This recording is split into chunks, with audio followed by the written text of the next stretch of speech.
Le Mans-Paris s'est étendu aujourd'hui à Tours, au Nord-Pas-de-Calais, à la région parisienne. Ils étaient des dizaines, ils sont maintenant des centaines. Alors on s'arrête ce soir sur l'une des 12 lignes malades, selon les termes mêmes du président de la SNCF, le RER-D. Il traverse l'Île-de-France du nord au sud. Il accueille 550 000 passagers par jour, des usagers souvent excédés là aussi par leurs conditions de transport, des retards qui leur font manquer leur rendez-vous, parfois perdre un emploi, et cela sans alternative. Train, une vie en retard, c'est le dossier de cette édition. Il est signé Nicolas Bertrand, Florian Lemoine. Heure de pointe, en fin de journée sur le RER-D. Oui, ça vient de tomber. Les trains Jopin ont dû être supprimés en raison d'une panne matérielle. Ces trains ne peuvent quitter Melun. Il faut donc patienter 3 quarts d'heure. 45 minutes de retard encore. Qu'est-ce qui se passe là en fait? Je sais pas, ils annoncent une fois de plus qu'il y a du retard et c'est tous les jours, depuis 2 mois, tous les jours. Vous savez à l'heure où vous quittez votre maison le matin, pas quand vous rentrez le soir. Il est très rare d'arriver à l'heure au boulot. C'est fatigant. Moi je vous dis, c'est fatigant. Les seuls interlocuteurs des usagers sont des régulateurs de flux, envoyés en première ligne par la SNCF. Censés gérer les trains, ils canalisent l'exaspération. Il y a un ras-le-bol. C'est tous les jours les trains sont en retard de toute façon. Faut attendre. Comment on fait votre métier dans ces conditions-là? On supporte. Il n'y a pas grand-chose à faire. Je vous rappelle que ce train, suite à un signal d'alarme à Gare de Louvre, n'effectuera pas d'arrêt entre Paris-Gare de Lyon et Villeneuve-Saint-Georges. Moi, j'ai envie de plus payer. Maintenant, je crois que je vais plus payer. Je vais arrêter de payer, mais je vais continuer à prendre le train. Vous voyez ce truc-là, ça c'est un contrat entre la SNCF et l'usager. Voilà. Moi, je respecte le contrat, je paye. Voilà. Eux, tous les matins, la SNCF, elle piétine le contrat. La SNCF n'a pas souhaité nous répondre.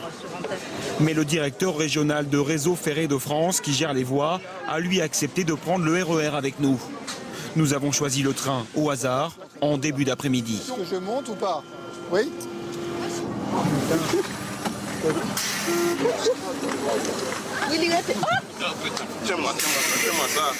Quelques minutes suffisent pour que le directeur concède. Les investissements nécessaires n'ont pas été faits. On a sans doute, il faut être clair, je pense, pas bien anticipé depuis, mettons, les 15 ou 20 dernières années. Donc il y a eu certainement des questions d'anticipation, des questions un petit peu complexes qui tiennent aussi au fait des problèmes d'urbanisation, où les gens habitent, où ils travaillent. Enfin, c'est tout ça qu'il faut prendre en compte. Nous sommes restés 1 heure avec ce responsable. Pendant ce temps, les 3 trains que nous avons empruntés étaient tous en retard. On est loin, très loin d'être en heure de pointe pourtant, malgré ce qu'on a vu. Oui, mais ça c'est vraiment le cumul de ce qu'on a vu, c'est-à-dire un retard de 10 minutes au départ, beaucoup de gens sur le quai, par conséquent un train bondé, et puis ensuite la cascade, quoi. Comme c'est bondé, les gens mettent du temps à monter dessus, il y a des bousculades.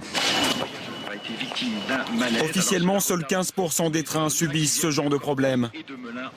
Mais cet étudiant, usager quotidien, a fait ses propres relevés. Chaque train que je prends, je le relève, je note l'horaire de passage. Sur les 2 mois qui viennent de passer, plus de 50% des trains étaient en retard. Plus simple que ça. Et les conséquences sont parfois très lourdes.